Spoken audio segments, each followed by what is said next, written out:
and we come into April now with a brand new episode. It's Postcat 94, and we're doing a special week today with the films Genius Parties and Genius Party Beyond, the anthologies. Right. And we're gonna do another volume of Good Night Poon Poon. I say it's volume 10. That's right. So I'm your host today, Mario, and I'm Whooper. Hello. hello. All right. Um, Genius Party. How do you like the experience in general, Cooper? Are we talking about the whole thing, both films, or just the first one? Yeah. Um, I'm I'm talking about the two films, both of them. The Okay, I whole thought there was at the whole least thing. one good short. At least one. At At least. least two. At least two good Uh, short films in each of them. But I thought there was a lot of crap as well. all right. All right. I think I gonna differ you on that because we got like 12 different shots, 7 on the first and 5 on the second. I only find one that really bad. There are 2 or 3 that I really enjoy, and the rest is like above average for me. Okay. All right. Well, I'm glad you enjoyed it. Well, what's the one that you thought was really bad? All right. We're gonna start with that first. Yeah, I mean, since you singled it out. Limit Circle. That's the fifth films, the fifth shots on the on in the first one. Yeah, that's the one that's barely even animation. It's just like a bunch of images of a a guy in an office, and there's like color filters over them, and Right. like static digital images like sliding around on screen. That's right. And he talking a lot of nonsense. Like I don't even care. Like I don't even remember much what he wanted to say. Well, Like he was talking it's about like the all kind human of like condition existence. Yeah. and like humans' relationship with God, and there's a line in there like everyone is both alive and dead. It's just a bunch of basically I'm just gonna say like pretentious bullshit. That's I can't think of a better phrase to describe it. Yep. I gonna agree with you on that. I don't even know like they have the main characters who describe. I think he's a salaryman. He described all the thought. I don't even know like what he represent like a whole human Well, I being. don't know if he's a salary man. I know he Was works in like an office, but wasn't he wearing like yep. he was wearing some sort of special watch? Remember, he multiple times he mentioned that he was wearing this watch that let him it gave him some special ability, and I think maybe the idea is that he works in an office that like uh, collects data about people's thoughts or about like the true nature of the universe or something. I don't know. I Right. think the office that he works in is meant to be like a metaphor for. I have no idea, dude.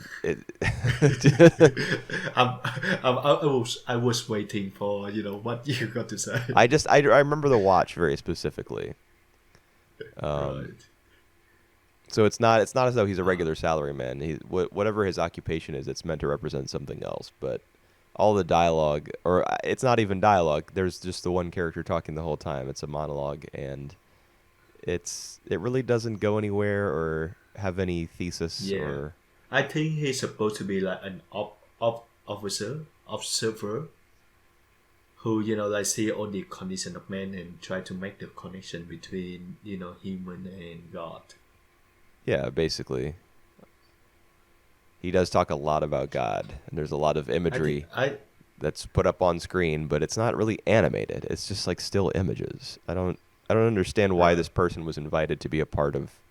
I mean, Like maybe he's good buddies with whoever put together Genius Party, but Um, at least the rest were I animated. think I think I did a research on like all the on the directors, and I think this guy in particular he has directed some shot before.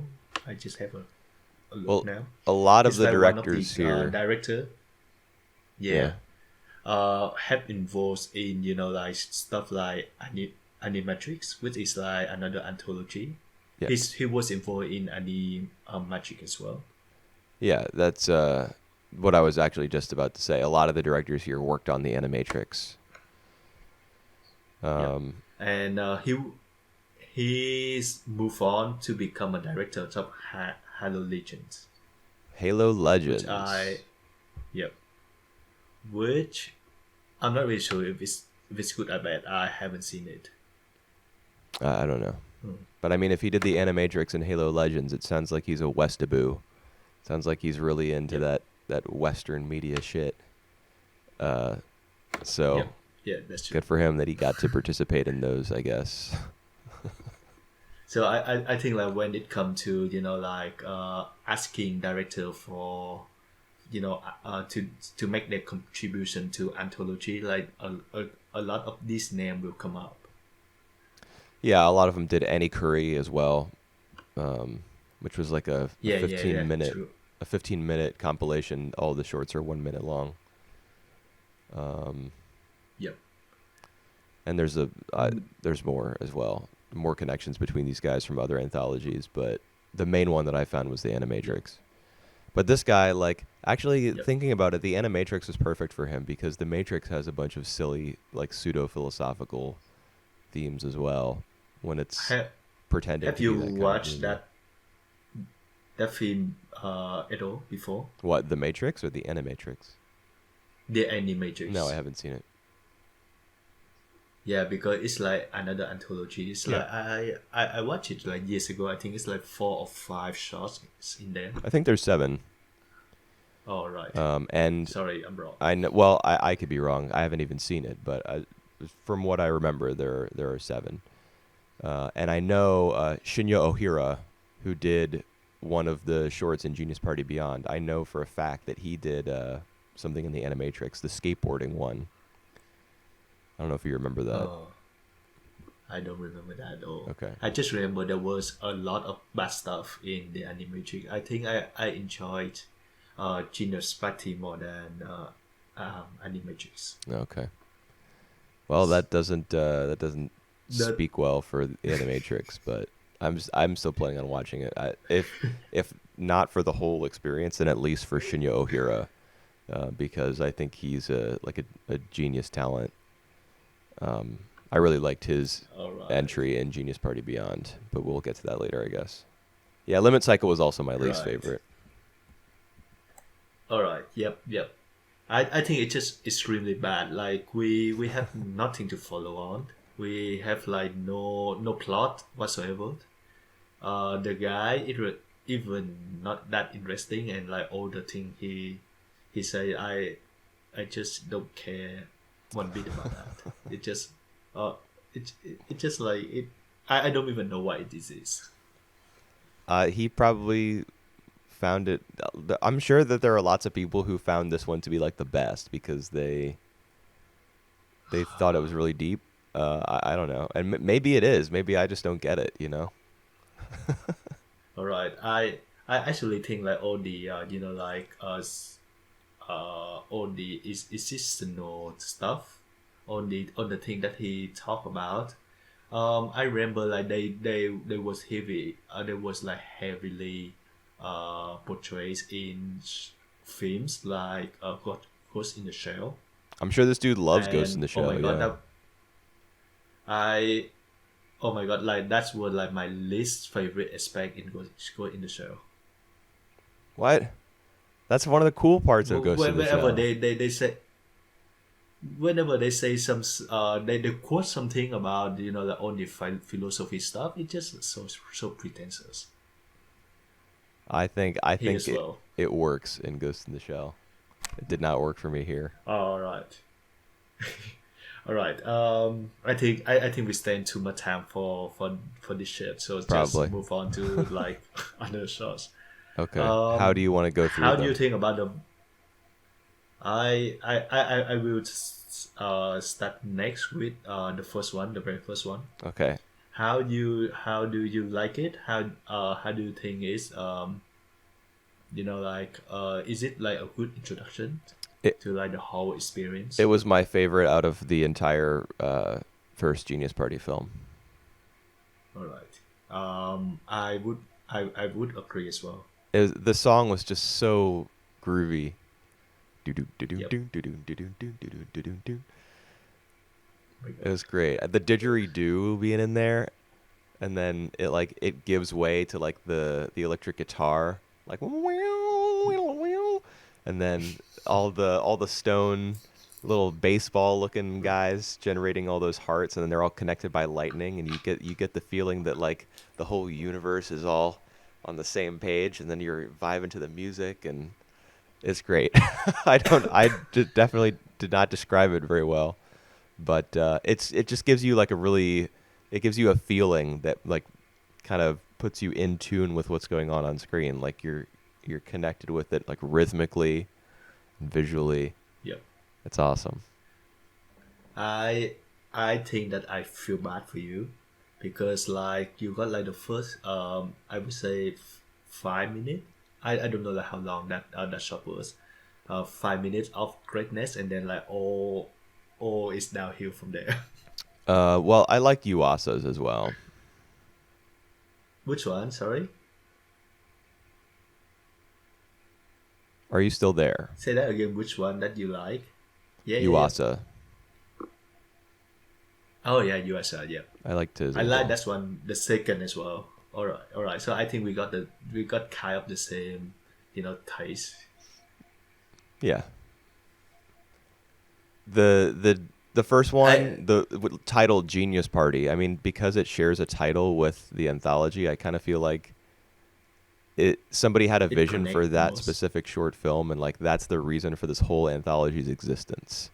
I mean, that's probably not true, but it kind of feels that way because it's clearly the best, at least in my opinion. Yeah, I agree. I think it's served like a very good introduction to like the whole thing.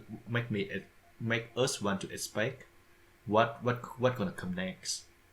The thing is like I found that all the shots are very inconsistent in general theme. Like they don't really represent anything in general. Like they don't really work well as a whole. Well, I was looking for a theme as I was watching them, and I found. What did I find? I found that the first three were kind of linked. The first two were definitely linked by a theme of like Yeah. creativity. So the original Genius Party short, the Huh. one that's basically a music video, I think the idea behind like the bird who Yep. plucks he like uses his beak to pick a hole in one of the baseballs and like take that eat that little heart thing or the glowing organism plant Yep. Yep.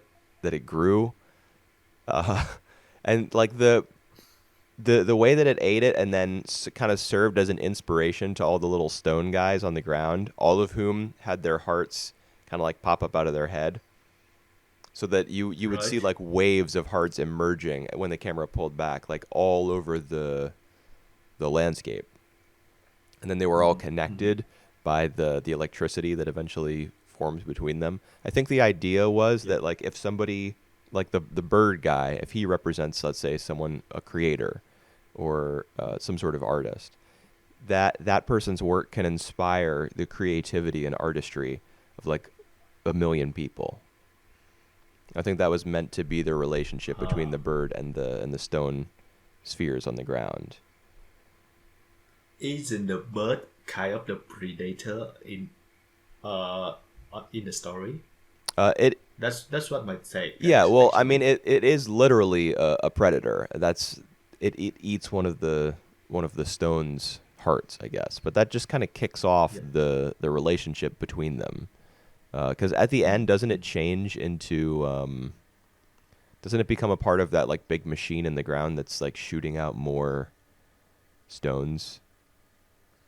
Right, you mean the bird, Yeah. or you mean like the stones?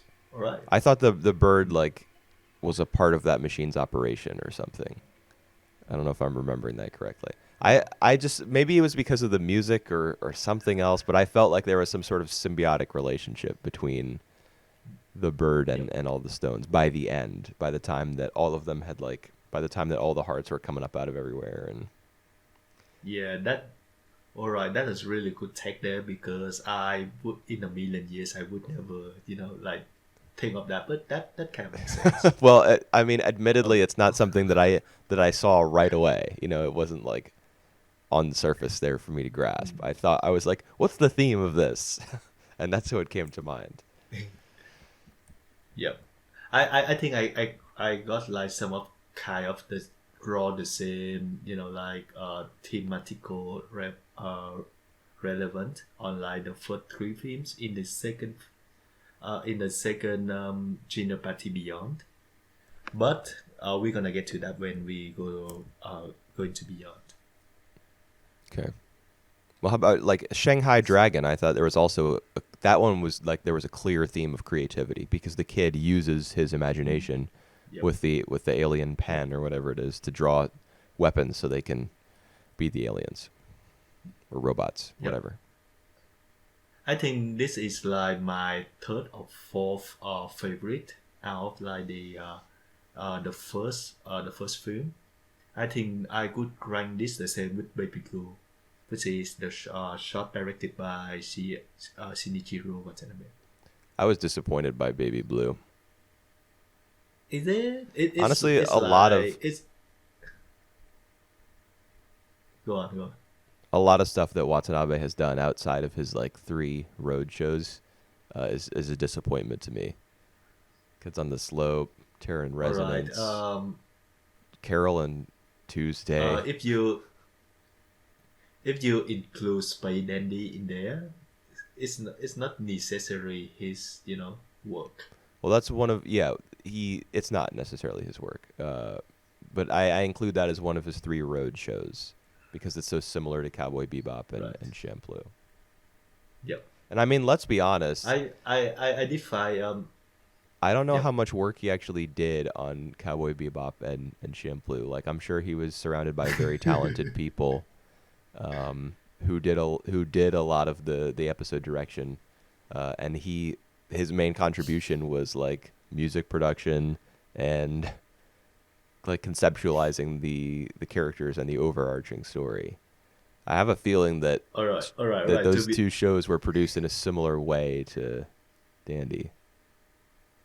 All right. If that's the thing, though, um I can tell you that I really like the world building and how the story built up in Cowboy Bebop.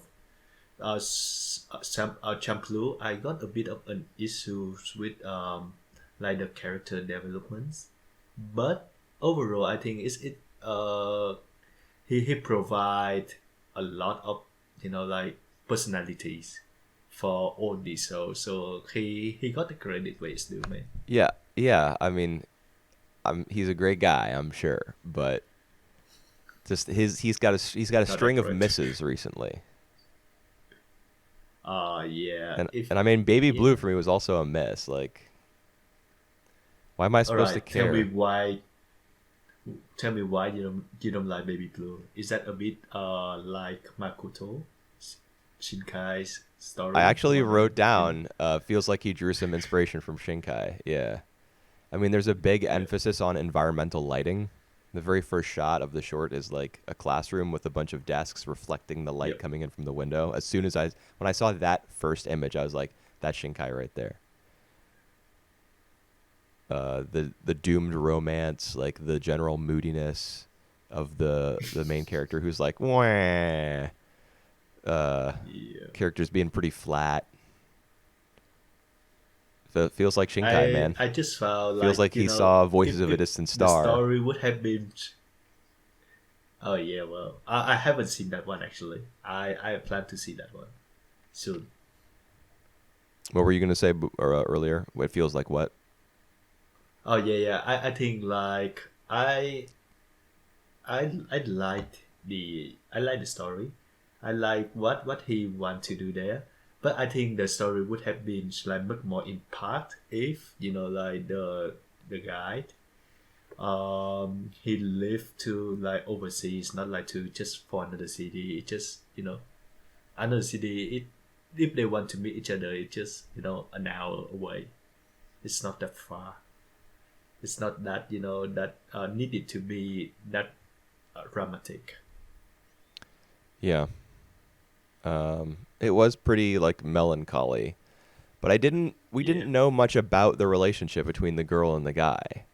So the fact that that like there was this sense of gravity about the fact that he was going away, like why? I don't know anything about them except that he missed his chance to like admit his feelings for her, and that she has a boyfriend now.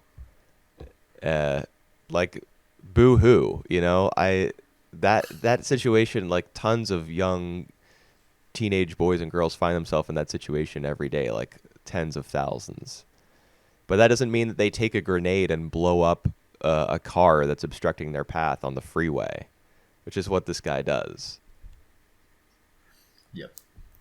Like, what? I I found that over the top as well. Did you consider the possibility that he blew up the train he was in at the end? No, I don't think so because I'm pretty sure that he only got one grenade Yeah, and he already blew it up. right. Nah. It's not gonna happen. It's not gonna be that melodramatic. Did you notice, though, how the train kind of like dissolved into light at the end? Yeah, I think it was for me. My take was it was the effect of the of the firelight. Is it firelight? Is it of firework? Sorry. Right, the girls holding fireworks. Yep.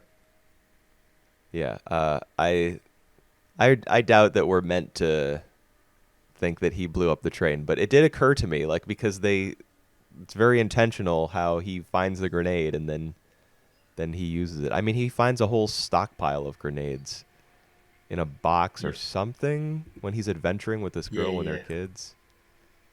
Yep. I And think they're supposed to go to like one of the military base and found the box of grenades in there. yeah, sounds like Japan's military is very secure. Yeah, yeah. um, yeah, I like the ending where the train dissolves into light. It reminded me a lot of Cowboy Bebop episode 5 and Shampoo episode 14. Um, where there's like they intercut scenes of the present with flashbacks, and there's like a nostalgic musical piece playing. Like the episode where Spike is falling from the church, the scene where Mugen is having like a near death experience in Shampoo. This one Mhm. was kind of similar in that like it was cutting between him looking out the window with the girl, her looking towards the train, and then like images of their past together, like one of them eating ice cream while the other one watched in front of like a chain link fence when they were 5 years old, stuff like that. So it reminded me of Or those, and I don't know. Like I didn't feel very much at the end as the train was moving away. Like I yeah, don't know who he is. I don't know who the yeah, girl is. yeah. I think that story, Baby Blue, is especially like Garden of Words from Shinkai. I didn't like It's just Garden of Words like very much. I didn't like it either. My feeling about that films was like they building up. I like the building up, but like when it get into like the ending, it become very sappy, very very sentimental. For it's all good, and I think I have the same feeling with this one as well. Yeah, I mean this one didn't even achieve sentimentality for me. Like I don't even get the Right. sentiment behind it. He missed his chance to be with this girl. That like now he's mad about it, and he blows up a car. It kind of, Several it cars. reminded me of Terror in Resonance because that's about teenage like terrorists, and this guy is also Yeah. like his terrorism is an expression of like nihilism or just like angst. He's Yep. like, Yep. I'm Yep. sick of Yep. all this. Ah! And throws a grenade. Yep. Yep. So I think All the right. I idea of think. a high school boy blowing shit up because he's mad was probably Right. swimming around in Watanabe's head for a while before he conceptualized Terror in Resonance. Like 15 years later. What a terrible Right. idea to bring across a decade and then make into a TV series. All right. I think we spent too much time on Baby Blue, so just move on to Okay. like other shot. Well, Shanghai Dragon. You mentioned that before. Do you like the act style? Like no. for the whole seven shows, like which one, which act style that you dig the most? Did I like the most? Yep. The first one, All right. Genius Party. I thought Except the first one. the amount of detail on the stone spheres was crazy. Like most animation Yep, I agree. sacrifices detail for movement. That's why anime characters, like when they're running or walking or whatever, they look so much more simple than in stills. This film did not do that. The stone spheres were still crazy detailed, even as they were like rolling around and hopping around and stuff. It was wild. Mhm. But I did not like the art All style right. of Shanghai Dragon. It was ugly. The kid had snot coming out of his nose. The CG was gross. It was really brown. No, thank you. All right. The directors, Soichi Kawamori. He's Macross. best known for like for Macross. yeah, that's right. For design on the mecha. Well, he's a big mecha designer, one of the most famous in history. But he created Macross, like the whole franchise. Oh, all right. He's like a Yeah. he's So a he. huge legend. Yep. But that doesn't mean his short is Yep. good. I find it alright. I find it to be fun. I appreciate like the setting is in China, not in Japan, Yeah. and I think that like later on when they move on to like action mecha fight, it just lost me a bit at the end. But overall, I think it's alright. How'd you like the scene where the bald cyborg guy like shows up on the scene and he blasts an alien and then like produces a cigar from his artificial hand and then flips it around, puts it in his mouth, and then a lighter comes out of his hand and he I Yeah, I think it's just so over the top. I think I that was like the one cool moment in the whole thing for me. It was so like macho, you know? oh It was god. like winking at the audience like, "Oh man, look how cool this guy is." Uh He's cool. yeah, I guess. And there's like time travel. They've come from the future to get this kid Yeah, because he can use I the alien pen, and he makes a dragon at the end. It yeah, flies around. That's kind of cool, I guess. yeah. I don't really dig the plot where they come from the future and You know, like time it's travel. the people. I like time travel. I don't like this idea in these films. They got to In get this the shot. chosen one Yeah, yeah, yeah. Who can draw everything? Who can make the drawing come to life? with mucus coming out of his nostrils. Yep, yep, yep. That's important. All right. The third shot. Uh, I take that you really hate that shot. Actually, no. I would say of But these seven, it's like in the middle, probably. all right. I mean, it's ugly, I but Yep. the why did I like this actually? Oh, Right. I like the world design. It was kind of like Right. Tim All right. Burton esque. Yep.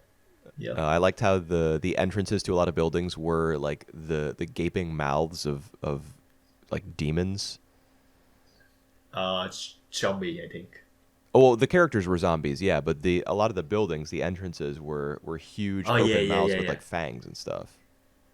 Yeah, yeah, that's true. I like that detail as well. Do you know who designed, who directed this short?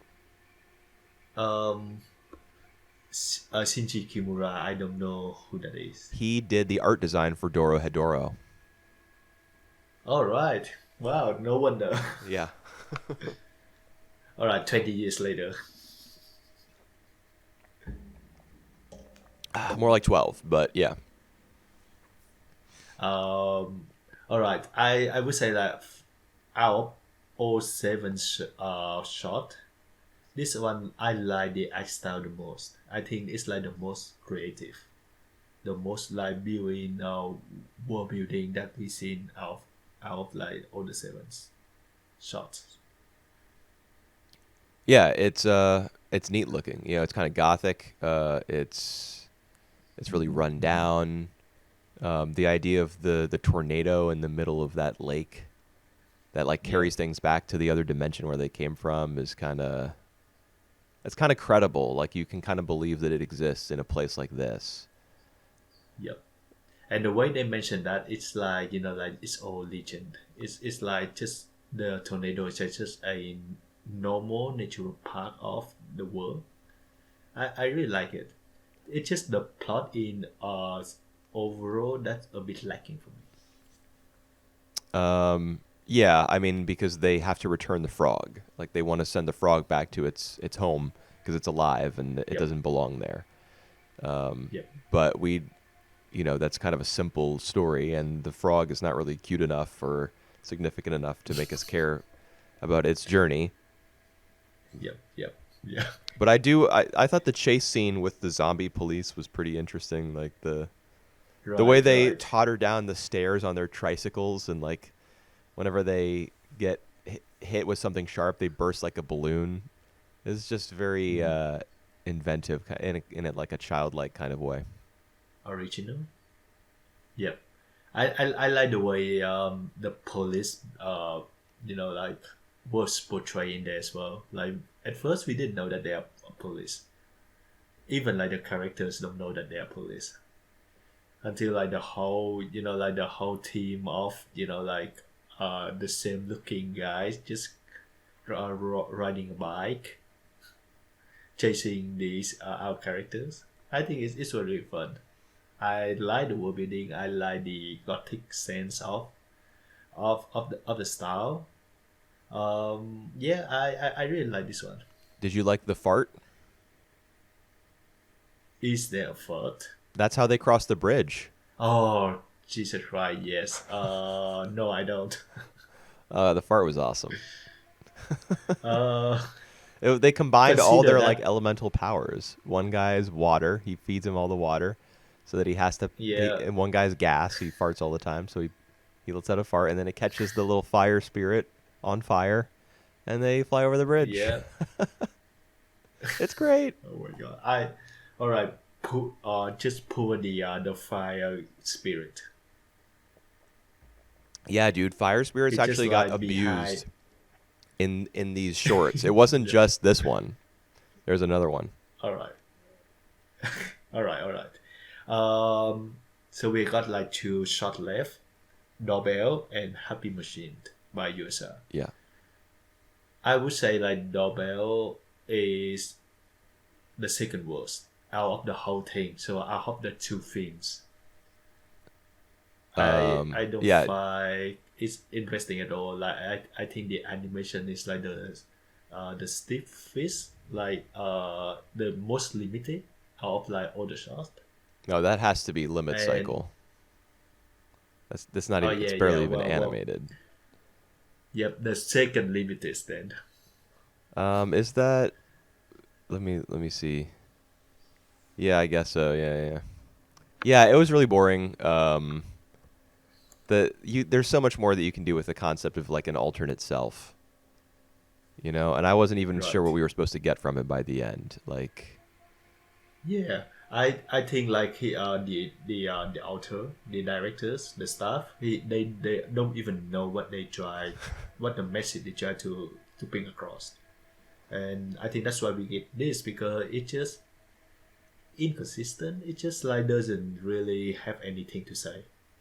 Well, that's because like him, um, his other self beating him to all these locations and him becoming invisible, it doesn't really have any repercussions in the story. Like if you think about it, his family not recognizing him means that he just goes to his friend's house, and his friend not recognizing him means he just goes to his girlfriend's place.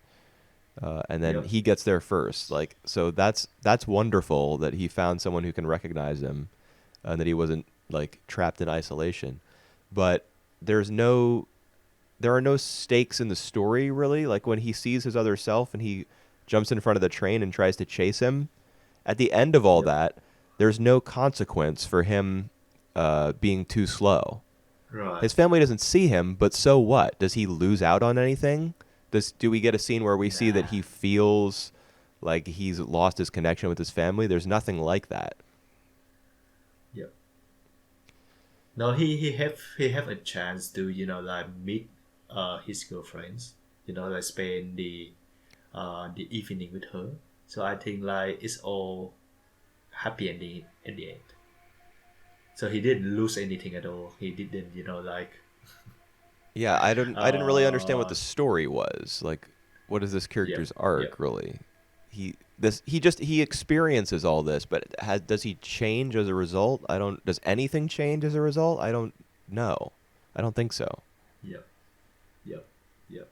Even when he Nah, swings this his is bag to hit his other right. self in front of his girlfriend and he like acts like a Hmm. crazy man, she's just like, "Oh, I thought I saw another Yep, version of you for a second." And then they just go out and it's fine. Like I don't I was just really bored watching yep, it yep. and Hmm. Hmm. whatever. I'm done. Yeah, that's the only thing that changed my mind about this shot. I was thinking that it's like one of the worst shot that I seen, and then I seen um, Limit Circle. Yeah. So like it's improved.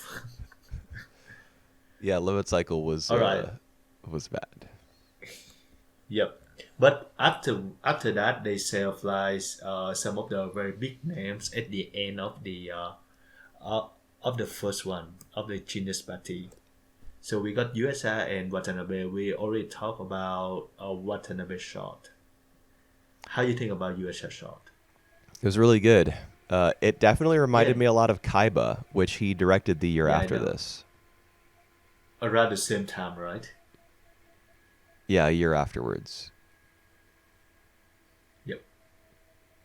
I mean, the It characters, remind me a lot of Kaiba as well. Yes. yeah, it's a dystopian universe. The technology is like kind of whimsical. The character design's very round.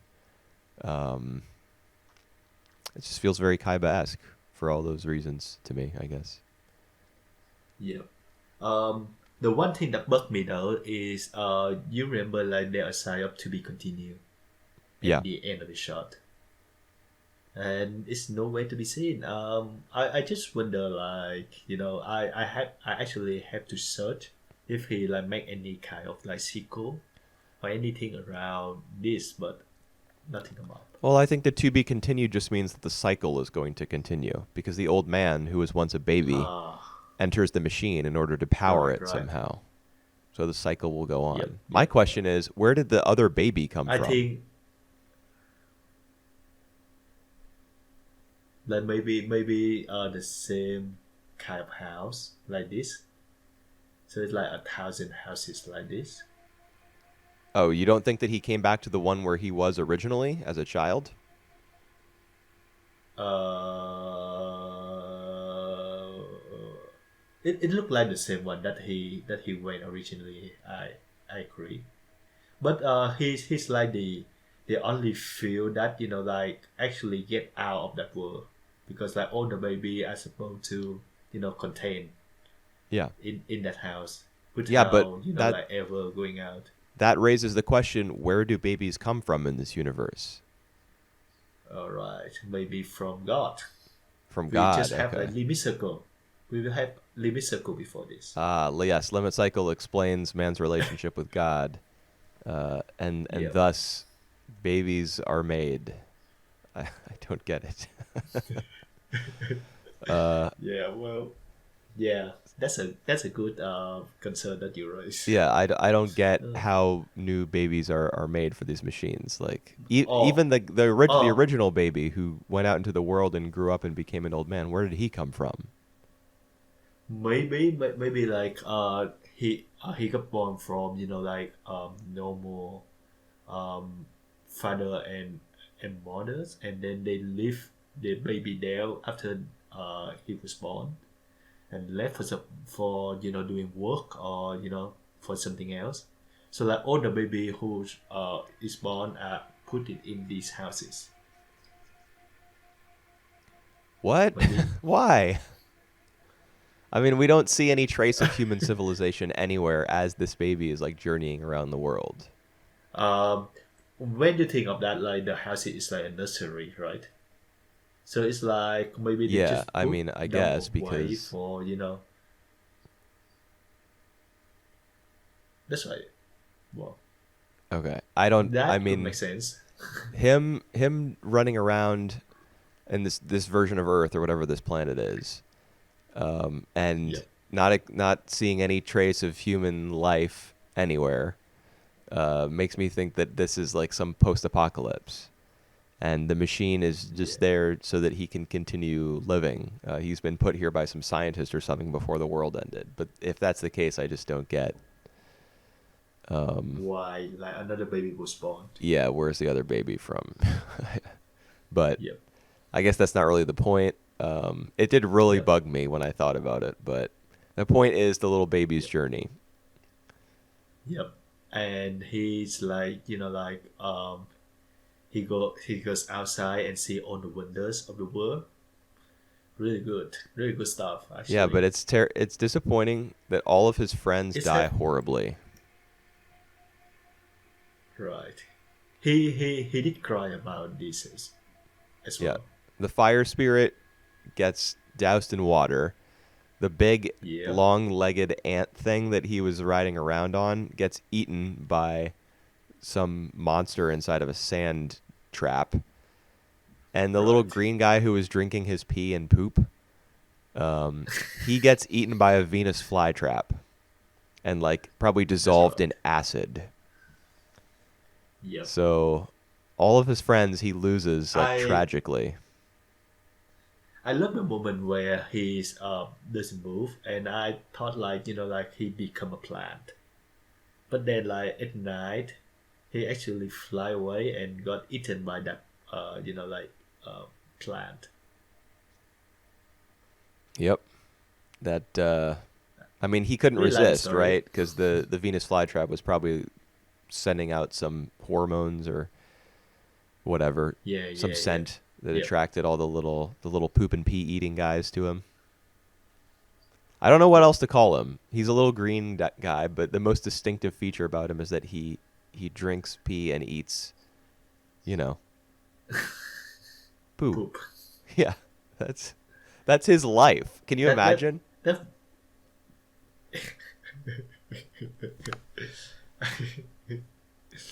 What a shit life. Imagine, just imagine. I mean, it's not even hard to imagine. As weird, as strange as that sounds, because the animation is like so lively. The shots of him Yep. like running around with his little legs, like propelling himself in the direction of the liquid that he's Yep. drinking. He's like he's so vigorous. Like he moves so naturally.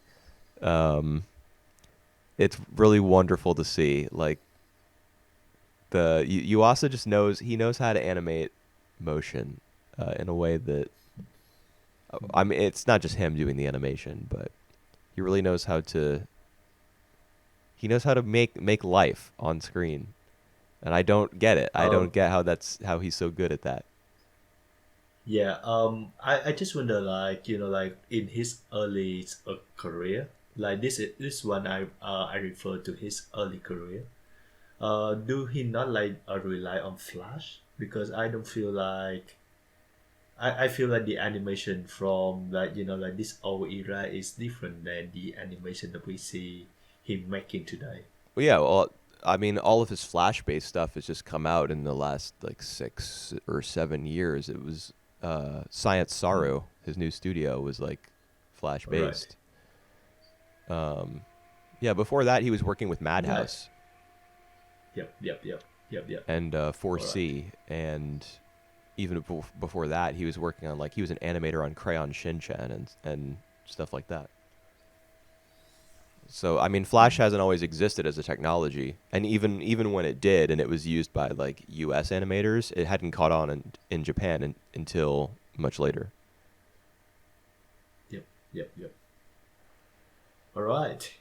Are you happy to for us to move on to the second films? I think we have to. All Yeah. right. Let's say that the first films and the second film are like I think are equal in length. So they both like around 80 to 90 minutes. But like the first one have 7 shots and the second have only 5. So like the second shot was a bit longer than the first one. On average, yeah. The first film was a little longer, Mm. but I mean, it had a 5-minute Yep. music video at the start Uh, to kind of bring the average down. all right. How do you want us to approach this the second films? Same way we did before. Just go one by one. Yeah. All What did you think of right. the first one? What I think the first one is good. All right. I mentioned you before that I draw some connection on the first 3 shot here. Okay. I just felt like the first 3 shots, like at the end we see like the real world. So like at first we see like how like how something function and at the end we see like it's just like on part of the bigger pictures. So that's the thing that I draw from the first 3 shot. Okay, I know what you're talking about with Gala, the first one, because it was all a seed taking root and like a Yep. plant emerging. And I know what you're talking about with the third one, because the dream that the kid had was like uh, Yep. kind of hinted to be a play or something that a man dressed up in an ogre costume was unable to take part in. Yep. I don't remember the second one, Moondrive, its connection to the real world. Uh, all right. The it's not really a real world, but they just chasing the thing that like end up to be just like the amusement island. So it's like something true come from. Yeah, it's not really that connected actually. Huh. Okay. I mean, there's a link to the real world in Moondrive, I guess, in that it's taking place on the moon. Like, we start with a shot of the Earth, and then Yep. we pan up or whatever direction that would be in space, and then we see the moon, and it's like really, it's colonized, but also the bottom of it is totally wrecked. That was kind of interesting. Right. But I lost for Moondrive. I lost the plot halfway through. Oh, is it? I I personally kind of lost the plot. like the plot. Yep. All right. Like, when they went to that island, I was like, wait, what's even happening? I don't understand why they've gone here or how they got here. I know they took a train or something, but why did they go there? I don't know. The whole thing about like finding treasure, I didn't understand. Right.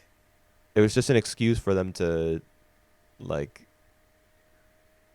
do whatever it was they were doing, like shoot people and play pool and Yeah. prostitute this girl that's Break hanging out with them havoc. and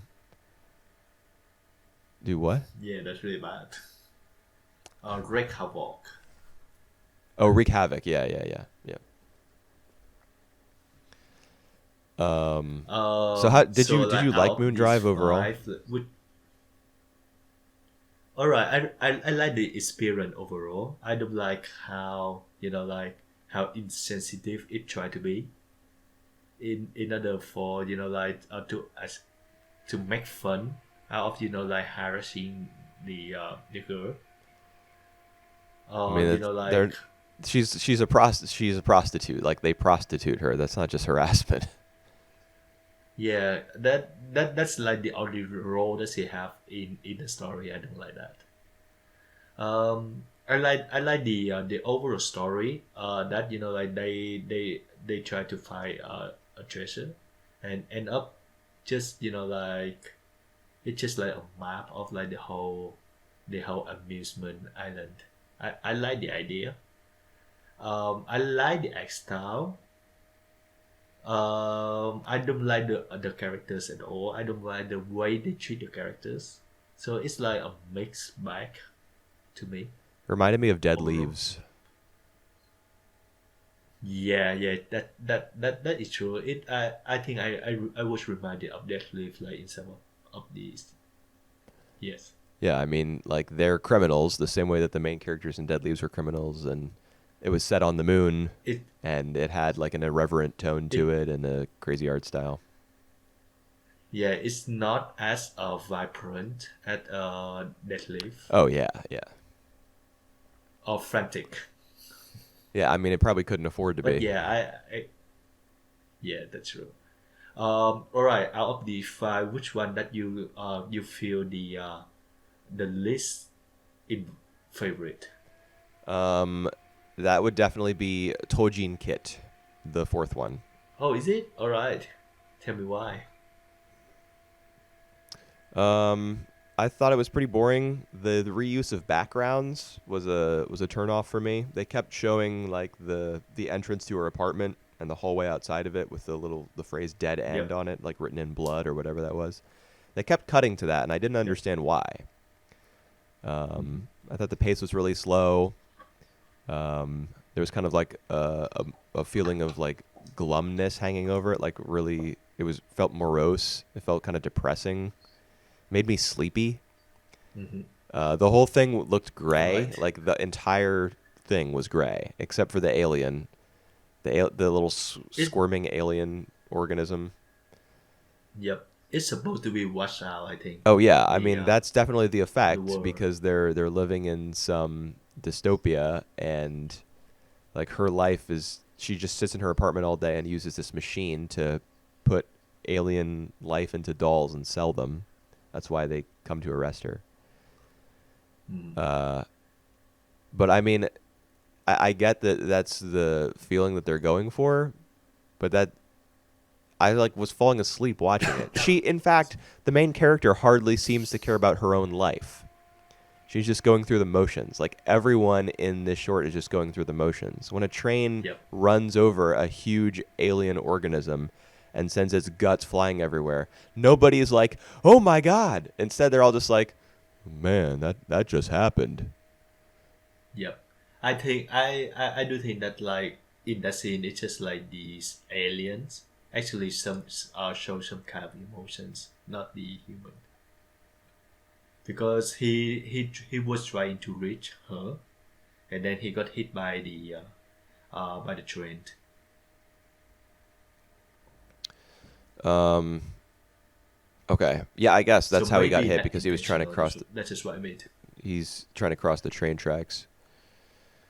To get back Yep. to her, yeah, like she's his mother or something. I don't know. But like her attitude, her facial expression and her attitude throughout the whole thing, even when she runs out of her apartment away from the cops or whatever that guy is, coming from the Hmm. FBI uh, to arrest her. She did like wouldn't you figure that she like we would get a much bigger reaction from her Yeah. Well, I or from think she anyone? reacts.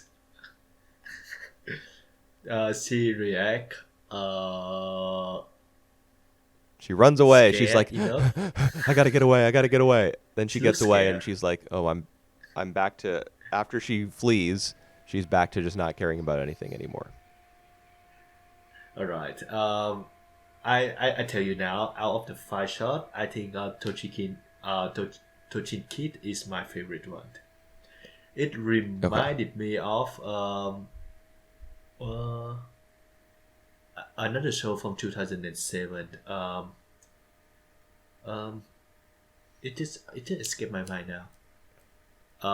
Because they have like the same washed out color palette. The main characters look like one of like her design look like one of the kid in that story as well. Um, oh my god, how would I not remember the name of that show. Anime show. I mean, if it Just give looked like me two Toji and seconds. Kid, I'm gonna I have. I don't blame you for forgetting if it looked like this. Um, that's the original show from 2007, and I think you watched the show as well already. Already. Original show from 2007. Deno Coil? Yeah. Yeah, that's the one. That's the one. This looks nothing like Deno Little Coil. Koi. Deno Coil was created by Mitsuo Iso. Like, he's a legend. Yep. All right. This guy he actually kind of famous as well. Or did I remember him wrong? Man, this looks like Deno Coil. I'm actually sad. I'm sad that you Yes. said that. This looks nothing. Deno Well, Coil has it like reminded Ghibli tier animation or Ghibli tier. right. It reminded me a lot of of the Koi. The character design remind me of the Koi as well. Like you remember like one of the main girls.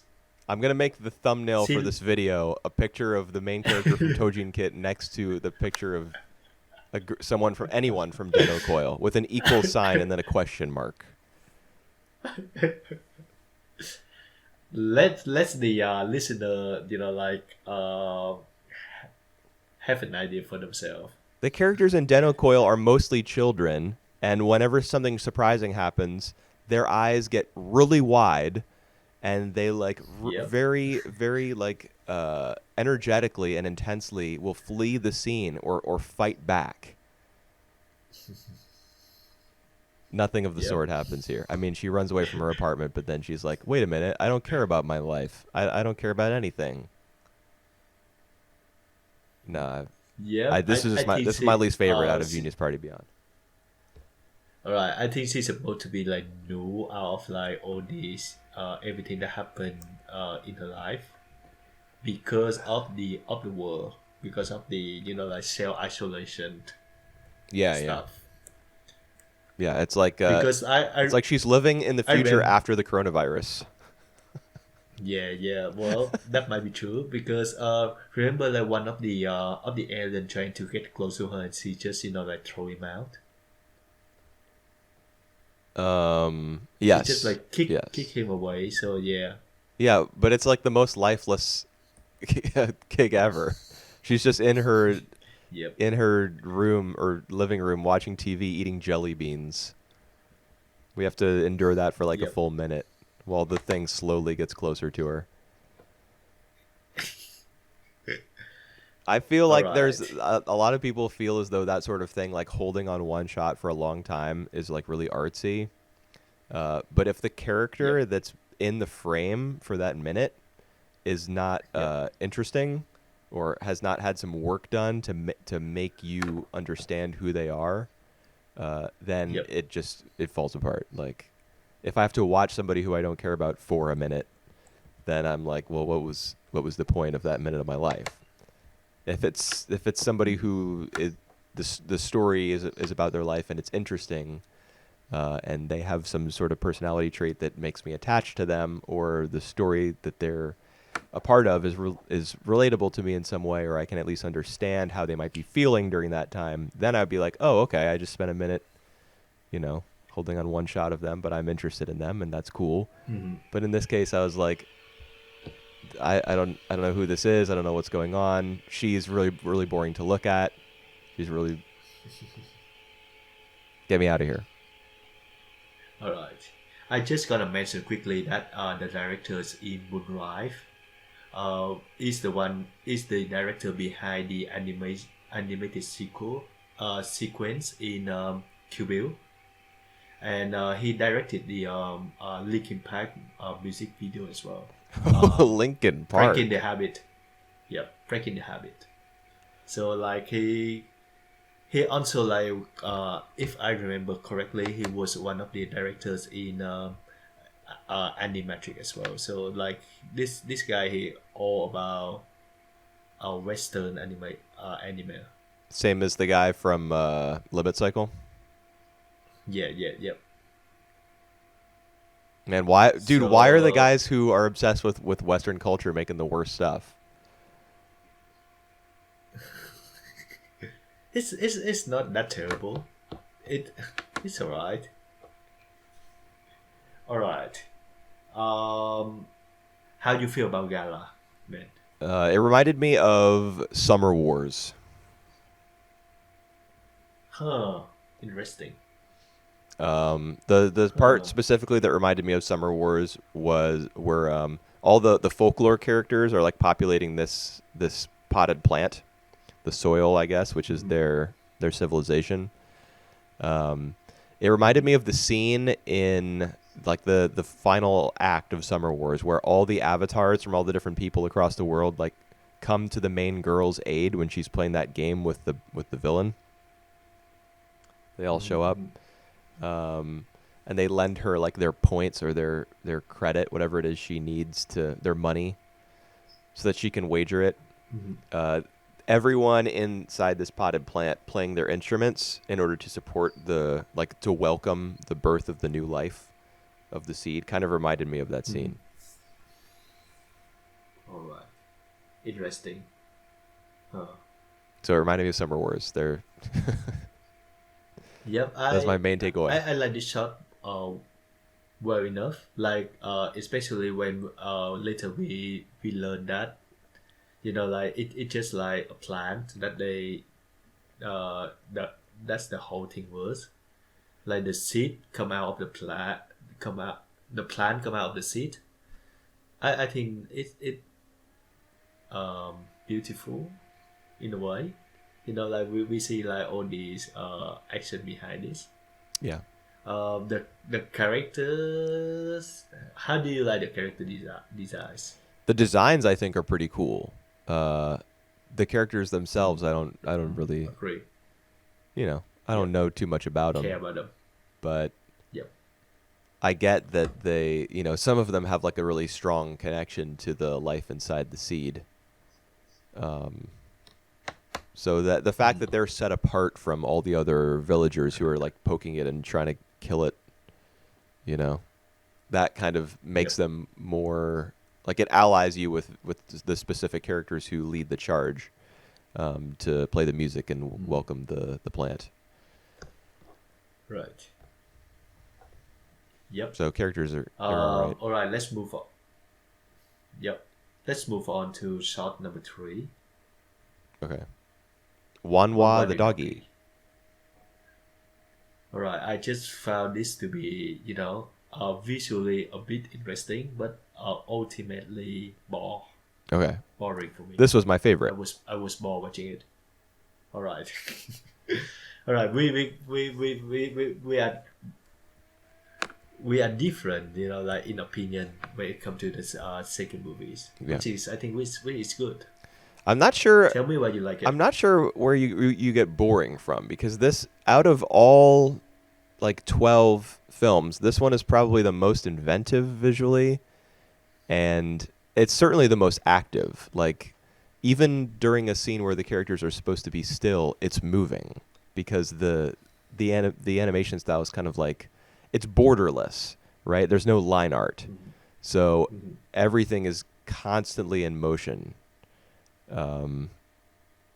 Maybe maybe you don't like the story or whatever, but like it doesn't stop moving for 15 minutes or however long it is. So I was interested by this is the one by Shinya Ohira,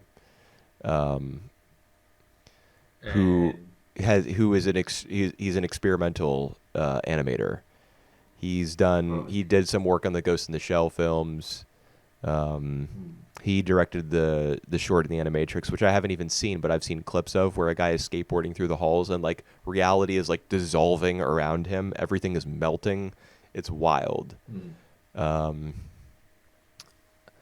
he's typically brought in by he's brought in by directors to work on specific scenes in films. I think he worked on what's that 2011 film, A Letter to Momo? I think he did one of the fantasy sequences in that movie. Anyway, all right.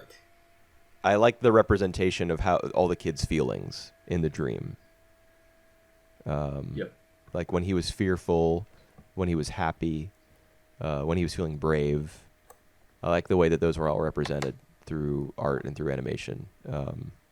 And I feel like the lack of borders is actually what allowed him to get that across so well, because then everything is like less defined, less rigid, and it's more about the expression of a feeling that you can capture. You don't have to keep the characters within their designated positions or the backgrounds for that matter. So I think like this short was like purely about feeling, and Yeah. I liked it. I think it's just like I don't have like any like personal connection to like all these all towards like what happening on screen. So that's why I feel like uninvolved to Well, what have you happened. ever been a child who was like afraid? Maybe, but I can say that I remember that now. You don't remember ever being 25 years afraid as a later. kid? Sorry, say that again. You don't remember being afraid as a kid ever? I do remember being afraid. I do remember being scared of, but like not in this context. I think Well, it's a dream. like yeah. Well, Were you ever happy as a kid? Were you ever always curious? actually. You were always Yeah, happy? Wow, that's awesome. For real. yeah. That's Well, amazing. I just get out. Yeah, I just get out a happy child, and yeah, wonder. Yes. Well, I mean, that's what this is all about, right? I, He falls down out of the hospital room into like the abyss, and there are monsters chasing him, like ogres, and he also crosses bridges that are made out of like ice cream, and mm, he like invents planes from his mind that he gets in and flies around, and like it's the like a child's whimsicality and also his like his fear of the unknown. They're all like on display. I can relate to it for sure. Like I'm not a baby anymore. I'm not like 1 year old or however old this kid is, but 2 years old. I don't know. But I think I got from it the emotion that it wanted me to take away. And it is something that relies a lot on it. It's a story that relies a lot on that because the main character is not very expressive in terms of like he's very expressive in terms of his feelings, but he can't speak, you know. So yep, yep, yep. He's he's like not really vocal about that, about what he feel. well, he can't express himself in any sophisticated way, Mm. being like 18 months old or however old he is. Um,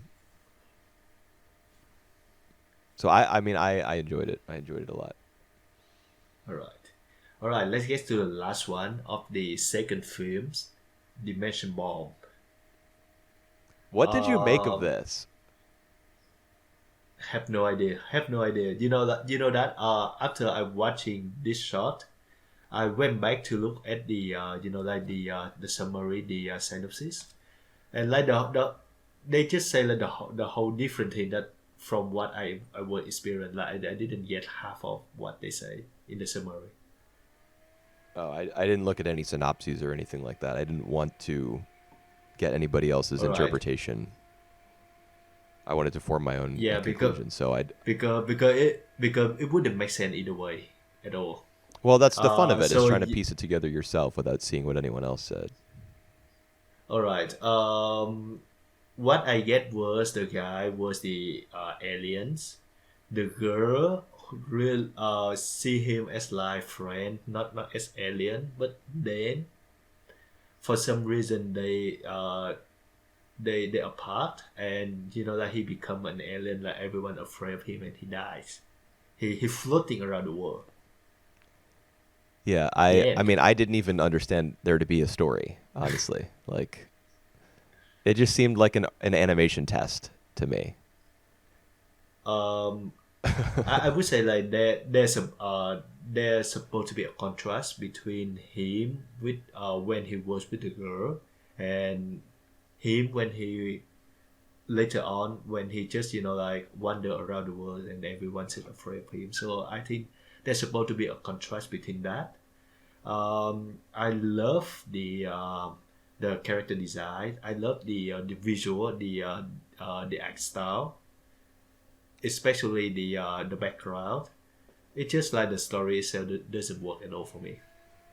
Was there okay, I guess you have detected a story in here somewhere. And I mean that's cool. I didn't even get that. So like my brain was too small to even understand that there was any link between any of these events. Like the scenes where he was floating in midair, and all the Yep. different backgrounds were flashing behind him. At that those scenes were pretty much the tipping point for me, where I was like, this isn't a story. This is just like A guy floating around it's like a digital. the ever It's like an art changing world. gallery. Yeah, yeah, yeah, yeah. That's what I feel as well. But like this could have easily been as bad as Limit Cycle, but the art kept it from being that bad. Like there were some really amazing looking scenes. The in particular the one where the I called him Bicycle Crash Boy in my notes.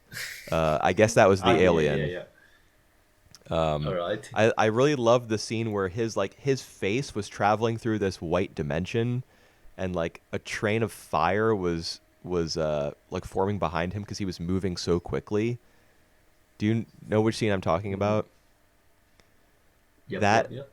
those scenes were like so mind blowing to me, because of all the effects work that would have needed to be animated in order to create that effect of like this train forming behind him as he's like ripping through time and space. Uh, I was like, whoa, this is crazy. But then it would get out of that, and we would cut to a really long shot of the girl in between the two worlds. Like there was the snowy one and the one that was more spring or summer themed, and the big tower in Yep. front of her. And I was like, whoa, this would be a cool desktop background. But when are we gonna move to a new shot? Because this is basically functioning as a desktop background right now. Because nothing's happening. I just don't see my icons on screen. But That's I don't I know. think that's Like alright because like at the end of the day, all we get from that shot is like a bunch of really good background, desktop background. So I at least we get something. what was the so why is it called Dimension Bomb? What was the deal? Does that relate to the giant robot who like holds that glowing sphere in his between his palms? All right, I have no recollection of the giant robot at all. Oh, I that's one of the clearest things that I remember. So I guess I just held on to that image because I was trying to figure out why it was called Dimension Bomb. If I show you a picture of it, you'll know what it is right away. Uh, All right, please. he at many points throughout the film, like intercut throughout the whole thing, there was a scene of a giant robot. He had his arms up and his palms were facing outward, and there were two like beams of light connected to his palms, like he was trying to keep them from hitting his face. All right. Do you remember that at all? No, no, I don't. I don't. Okay. Sadly, I don't. Okay. Well, All I remember from this shot is like the guy just floating around the world. oh, do you remember at one point there was a shot of like a library that was like a bottomless library, and it was like really What? beautifully lit. It just came up one time in the entire thing. Like it was a really cool image that the director was like, I'm gonna put this in here. that that's basically what Dimension Bomb was to me. Like a collection of scenes, backgrounds, images that somebody thought looked really cool, so they threw it in. I just remember that there is like a time where a scenes where like all the time is stop, and I think like someone or the camera just move around to see like the bicycle boy just falling out of the bicycle, I kind and of I remember thought that. that Yeah. was really cool. And then like afterwards when like the time started again, we hear like the sound of him collapse to the into the girls. I thought that was really neat. But like apart from that, uh, I don't even know why the bicycle boy was there in the first place. Yeah. I don't get what I don't get why any of the characters are like located in these places, or what the story is, or I mean, story even is not really necessary, but I don't get the like the theme, or I don't Yeah, understand I what the don't. takeaway is, but there were some parts that looked really cool. That's all I can really say about it, I guess. You want me to tell you the summary that they got No, here? I actually do not want to know. I don't All right. like looking Yep. up synopses or summaries or anything like that. All right. Cool. So yes, no way for us to know what the deal is in this in the last shot. So it sounds like we were I mostly on I, I the think same page for all of Genius Party, and then for Genius Party Beyond, we had different opinions. yep. The one that I like the most was the one you hate the most, and vice versa. Yeah. Interesting. Yep. I mean, yours, they're very All different as well. right. Like the But Wanwa the doggy is extremely colorful and, to me, emotional, whereas Tojin Kit yep. is very subdued and the mood is very oppressive. Yep. So they're polar opposites. So it makes Well, sense that you would have like that people could have completely opposite opinions about them. right. Right. But we both agree on Genius Party the shot. It's like one of the best out of like the whole things. Yeah, dude, I tried for like hours. Well, that's an exaggeration. I tried for probably 45 minutes to find that song so I could download it and put it in my library, but I couldn't find it. Did you I couldn't find an MP3 you of it. that's sad. Um, maybe there is like a soundtrack of Genius Party out there Oh, there is. I just couldn't that find it you could on. look into. Yeah, I mean, I would have to pay for it. I tried to find it for free for All 45 right, minutes right. Yep. All right, understood. without like downloading it from a YouTube video, or ripping it from the MKV file, which I don't even know how to do. Anyway, Yep. like over, I would. What was your feeling about the whole experience of watching both of them overall? Uneven. Like, I would appreciate a lot if they have like some of the thematical, like unison at all. But it's like it's just a collection of shots. Yeah, yeah, So like, so some of them are good. I like how like every shot are different from each others. So I like that. Some of them are just fillers for me. So mixed is yeah, my overall feeling of the two films. yeah. I mean, it's the same for me. But what is your philosophy about, like, let's say for example, Genius Party has 7 shorts, and you think that, I don't know, 3 are, Mm-hmm. or 4, however many are worthwhile. Would you then say that the film is a good use of your time, or no? All all right, because I think I like my taste. I like diversity, so I like a different art style. I like to see like as much different art style uh, that I would experience. So for me, like to see like all these, anthology is kind of like see the wealth, the rich of animation as a whole. So yes, I would say that I like the experience. That I don't feel like I'm wasting my time watching the two films. To say that though, like to experience something different is not necessarily experience something good.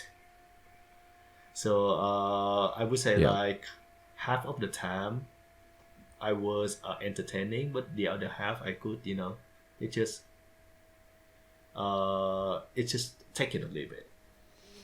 All right. Okay. How about you? This was exhausting to me. I had to take a break after like almost every single short because so many of them were Right. unappealing. Yep. Yep. that Right. that's the deal with me, I guess.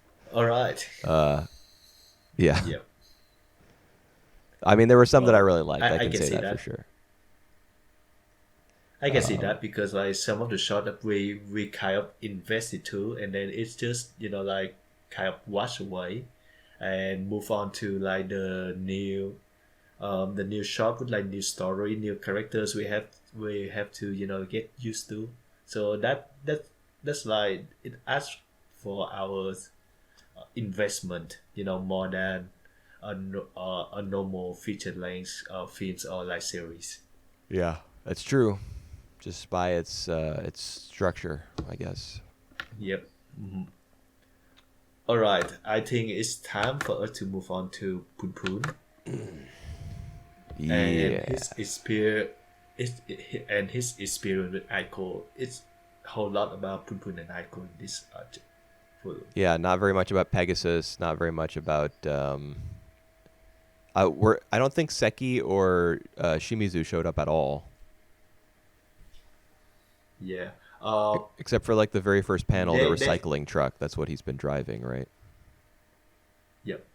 There is a bit of there is a bit of uh, a plot between Poon Poon and Sachi, but like other than that, we like the whole volume is between Poon Poon and Naiko, which I guess is kind of the thing. It will continue on in the next few volumes. Probably, yeah, because they're both planning on running away. But there's Um, plenty of developments with Sachi. Like we meet her ex-husband, and we learn that she's going to be published in the manga book. What do you call it? What am I? uh, Magazine. She's going to be published in the magazine. We meet her ex-husband. We learn that she's pregnant and she's going to get an abortion. She goes on vacation. Like there's tons of stuff happening with Sachi. yep, Just not all of it yep, involves Poon yep. Poon because he's off pretending to be somebody he's not with a girl he had a crush on in Yeah. elementary school. Takashi, I think. Right. How do you find Poon Poon and Aiko, like chemistry in this volume? You completely cut out, but I assume you're asking their story or their relationship or whatever. What was it? How did I feel about it?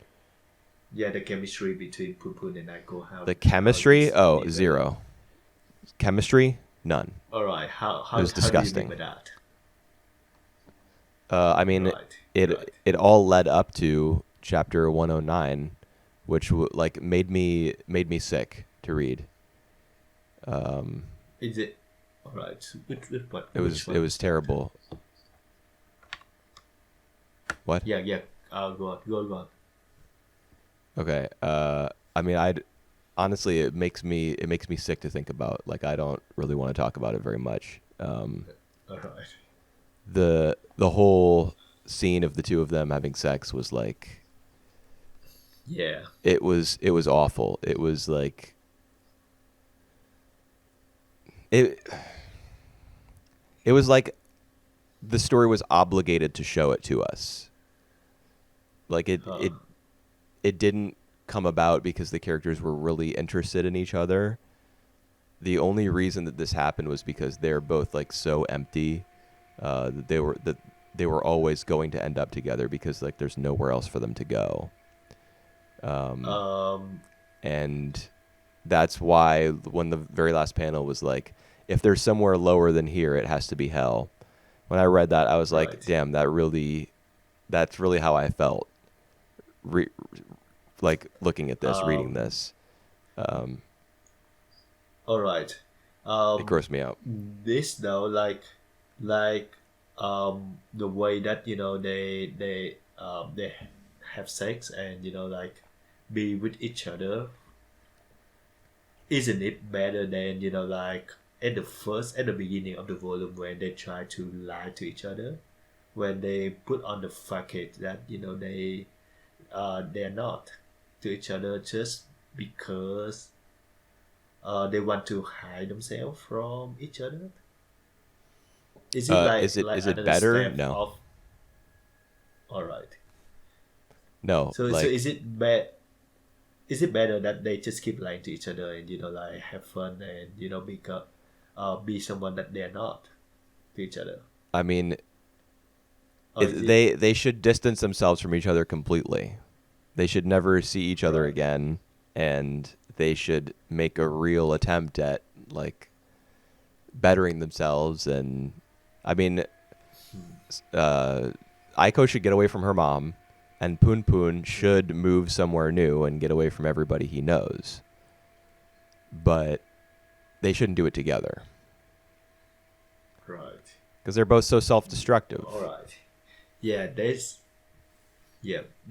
volume is so depressing to say the least, because when at first we heard like Aiko was doing fine, and it's good, like she's a model, she happy, she have a boyfriend who's care for her, and she meet Poo Poo, who's uh also like a happy guy, or he pretends to be.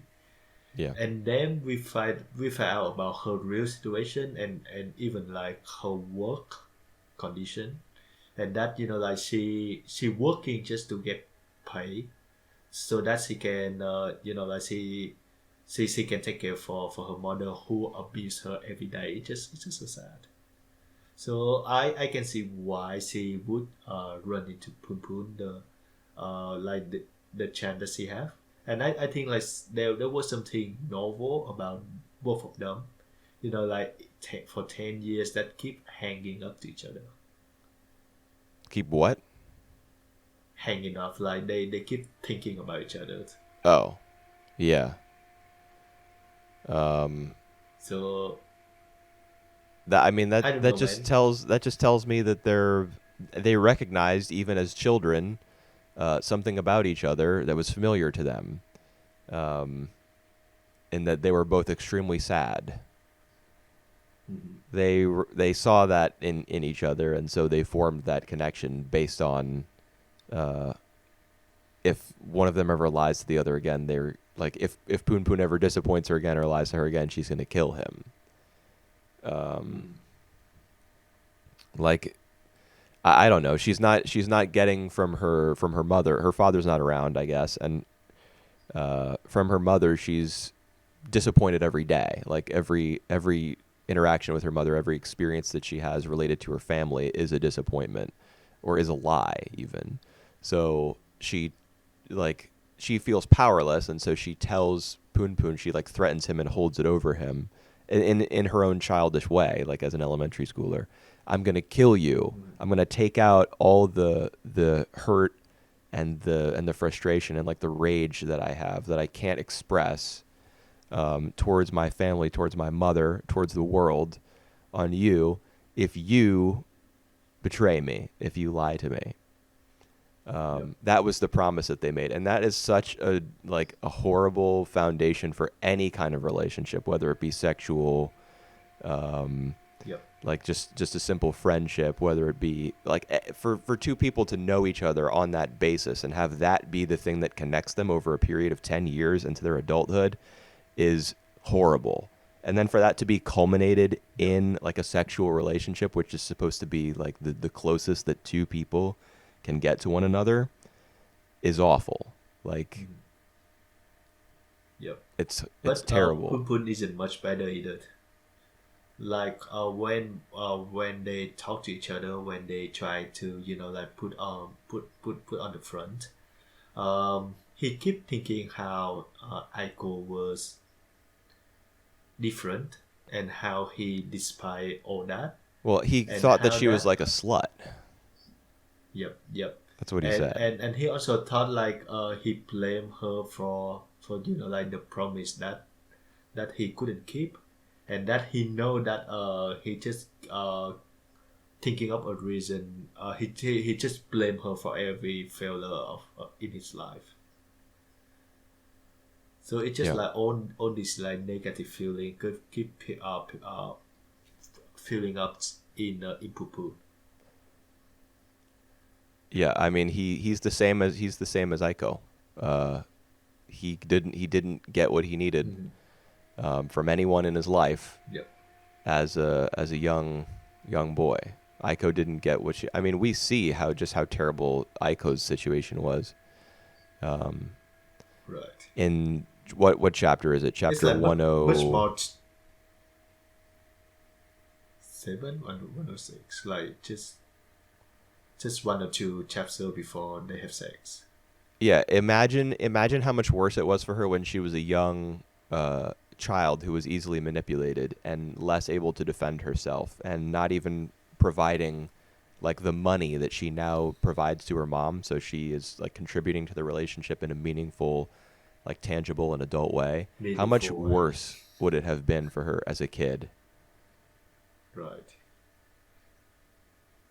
And I don't know is This that gonna isn't be like a recurrent theme for what. like for now, but like Aiko, like when she first met Poon Poon, she was kind of look perfect, and then like in the middle of chapters, we see that one of her eye was swollen. I don't know if like like her physical appearance gonna get worse like the more that she's spending time with Poo Poo. I don't know. I mean, I can only assume that both of their lives are going to get worse from this point on, because what does one of them have to offer the other that is going to help their situation? Like, even if they're Yeah. both miserable and misery loves company and they run away together, what support, what aid are they going to be able to offer each other? Neither of them have the tools to like survive, much less love. Right. Yeah, but I think that Poon Poon knows advice to tell Aiko to talk to her mom once and for all before she leave. I think it's like it's a thoughtful way action of Poo Poo actually. I Not just guess. not just run away, but go and talk to your mom. Tell her that she you gonna live. Yeah, well, I mean, I assume that the reason that Poon Poon advises her to do that is because he's lost his own mother. Right. Yep. That's true. Yep. So he doesn't, he doesn't want Aiko to just disappear from her mother's life. He wants her to get some sort of closure, like the closure that he couldn't get because he was never able to love his mother. Yep. So they're gonna go do that, and I assume that that's gonna go pretty poorly. Yeah. Well. Like Yes. the chapter 109 where they have sex like really messed me up. I thought it was so cold, like it was the least romantic version of that situation that I could have possibly imagined. Like there were some disturbing elements of it as well, like the excessive focus Yep. on pubic hair, and the frame where Aiko bites her finger during sex. Like, I know that that's a Oh kink that yeah. some people Yeah. have, but the way it's related to the injury that she gets in the previous chapter when she's working makes me think that she is into self-harm, like cutting. R- right. Um. It's a kind of abusive as well. Like Poon Poon is literally abused. I mean like um he shred her clothes like in front of the public, Yeah, for Christ's sake. I didn't get that. Even putting Yeah, I aside didn't like get it. how terrible it is, I didn't understand. I All right. I think he was uh disappointed at Sachi. He was angry at Sachi because Sachi keep like telling him not to come. So like she was like the one who making the decision, and Pupun had to follow her. So like he was angry at that, and so he take it all to Aiko, because I remember I mean, like he was still on the phone when Aiko visit him. right. But Sachi gives him. I mean, he feels as though he has no choice. That's what he says to her. Like, Yep. he says, "Do you understand how even though you're giving me the choice of whether to come or not to come, I really don't have a choice." But the thing is, he does, and he just doesn't recognize it. She says, "You can come Yep. or you cannot come. I'll leave it up to you." But Yep. he, I still wait for you. Yep. She said that. yeah, well, she said, "I'll wait until like 3 p.m. when we agreed to meet, and if you don't show up, I mean, I assume that she would go in, Yep. and have the procedure done." But like, he can hear someone giving him a choice in that situation, but he can't process it. He thinks that he still doesn't have the ability to choose for himself. Like, he's not taking any personal responsibility in the matter. I don't. So I like, yeah, I get that he was frustrated with the situation with Sachi, and so he takes it out on Aiko. But like, the panel where he says, "I want to have sex with you." You remember this Yep. panel where he's like, it's one of the ones where he goes Yep. crazy and Yep. Yep. he like what? I don't get it. And then she's just cool with it somehow. That Yep. wasn't a great start to the eventual, fulfillment of the prophecy Right. of them getting together. Well, I did think that they have like some pretty pride moment together. Like when they was in the hotel room, and then when they was about to have sex, then she was furious about Pun Pun, and she left. And Pun Pun like transformed from like the cool Takashi to like the Pun Pun that we always know. I thought that was like neat. I thought that was like he was back to his old self, which is like good, like he not pretending to be someone else. And then they got to the moment where they confess to each other, when they say the truth about themselves to each other. And I think like like it it was really positive, the way that they can be honest to each other. I And then that happened. I And don't then I don't like think there's anything positive about this entire relationship. right. They shouldn't be near each other. Just because they're able to be honest Yeah. with one another because they recognize that the other one is so broken doesn't mean that Yep. they should use each other to as like sounding boards to confess whatever lies it is they've been telling. I mean, the lies they tell are to each other in this volume. So they Right. like, Yep. it's true that Poon Poon is able to tell her who he really is, but that's only after he has constructed an entire alternate persona and used it on her. Yep. And See same what you're goes for saying, her. right? Yeah. Well, the one bit of information that I found it a bit unsettling is when she told her that she would pick clothes that she think that Poo Poo will like for the last 10 years. For 10 And years, that did she that say pre- that?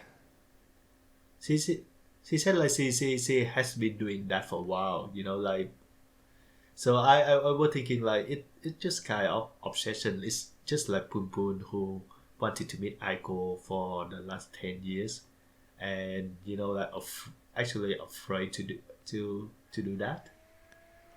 Yeah. So it's just like it a bit sad, and it's a bit unsettling the way This whole thing is I unsettling. thinking of it. Yeah. I was not Oh a fan God. of this volume. All right. Like, it was, Because because it's too powerful. I guess, uh Or she got like three more volumes of this, I think, and it's gonna get worse. Maybe I can't imagine what the ending is going to be like. Like the I mean, I guess in talking about what the story might look like going forward, we have to mention Pegasus because he was in the background of this volume, but his whole thing about predicting that the world is going to end at the specific time must be somehow Yeah, related to what's going to happen in the yeah, end. yeah. He did say the date. He said that it's the July of 7th. Right. I remember that. Yeah, and it's winter right now. Oh, is it? All right. Yep. Yeah, I think so. We can see the character's breath, like their breath clouds in some scenes. And there's a line about like bloody semen, like Oh yeah. giving like winter giving way to spring as the bloody semen flowed into like it was so weird. I I just like yeah. what the fuck? I don't get that. I didn't either. That was probably the part about this volume that made the least sense to me. I was like, what? I yeah. I have no idea what is a bloody semen like. I can't even imagine it. Yeah. Well, I mean, that's probably a problem that some people have based on like I medical conditions or something. That's terrible. nah. All right. Now that on the second thought, I think it's just exactly what it looked like after Poon Poon having sex with Aiko. Right. And that was another thing that I So found kind of gross about that whole scene was like did we the the manga making it a point to show us that Aiko was a virgin. Like yeah, did we really need to did that really need to be the case? Did we really need to know that? Like isn't that kind of disgusting to have that be a story yeah. element where she's like, "Oh, he deflowered her." Like I Well, don't I think all right. I think that's just where the bloody semen comes from. So, I don't think there's a relation there. I uh oh but yeah, oh yeah. god. I get what you mean, but the thing is, I don't think the show gonna focus on that on the fact that Poon Poon taking Aiko virginity. It already did. Just They by showing that image, it already yeah did. yeah. Like and that Oh wasn't well I that wasn't necessary. Like yeah. Well, here you God, go. I'm cringing right now in my seat, and not in the way like oh that's cringe. I'm like I just feel so terrible about this whole thing. It makes me kind of like retreat in my chair. Like I don't want to be talking about this. It's terrible. Yep. Uh, let's talk about Sachi's ex-husband. What What a piece of he work. got his ex-wife pregnant without he knowing it. He doing it raw, by the way. What to say about him? Yeah, I Oh, mean, he's not a great guy. Um, and he criticizes Poon Poon for being like weak-willed and the reason that society is gonna like collapse in on itself and blah blah blah. yep, But I mean, I think all of that is rooted. All of his criticisms are rooted in the fact that he feels possessive of Sachi. Because I mean, they probably had sex yep, like a yep. month ago or so for her to realize that she's pregnant now. So he probably feels possessive. Um, Maybe not. you know, you just Well, think he's I that just feel much. like He's just that much of an asshole that he would like criticize this guy so extensively after just meeting. I mean, he did meet him like sleeping or lying under a pile of Sachi's underwear. yep. But Dude, why are like, we reading this? Just saying that sentence made I me like, yep. oh god. I don't know. I think he just trying to belittle Poon Poon as much as he can in Yeah. front of Sachi. I mean, the specific way he does it though, like first he tells Poon Poon not to have anything else to do with her because she's too strong-willed. Yeah. And then he ends up criticizing Sachi too at the very end. Like, I thought you were one of us, not one of them. Like, I thought you were one of the Successful. yeah, the go-getters, like the productive people, not one of the losers. Just the whole way that he approaches it is, he's awful. And then he tried to provoke Poon Poon, and then he keep questioning why Poon Poon just silent, like didn't being provoked by him. He just like he picking a fight Yeah. basically. That's why I think he's acting possessive, because he's like really going after him in such a specific way. Like it's like a bully picking on someone that they know that their crush likes. Yep, yep, yep. Uh, okay. What? On the last Yeah. What? on the last chapter though, we have like a scene that kind of parallel with Poon Poon scene before with Aiko. So he was at the inside the car, and he passed by Sachi, who was still waiting for him. Right. So I mean, was that the place where she said she was going to wait? I mean, I that would think make so. sense. That would make sense. Yeah. Yeah, and we get the same dual panel layout where it's like her on the right hand side of the frame and then her on the left as the car Yep. passes. Yeah. But I mean, and he crying as well. It's just like Aiko before. yeah, but I mean, even dude, like, I feel so bad for Sachi. These are the two men in her life. Her ex-husband, who what? Yeah, but Sachi was using Poon Poon as well. So Oh well, yeah. like Poon Poon was not the guy who get her pregnant, so he doesn't really obligate to going with her for the abortion. I can see that. Yeah, I mean, I guess, but I just like I'm not. When I say I feel bad for her, I don't mean that I think Poon Poon should. I mean, I don't think he should like leap out of a moving car and run up to her and be Jump like, into "I'm the- sorry, I was wrong." I just mean that she's in a terrible situation that she created for herself, I guess, because she, Yeah. she went off with her ex-husband and got herself pregnant.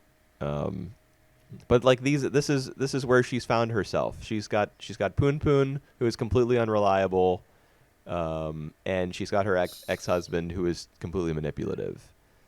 Right. Well, it's not like she only get those two choices. She could find someone else.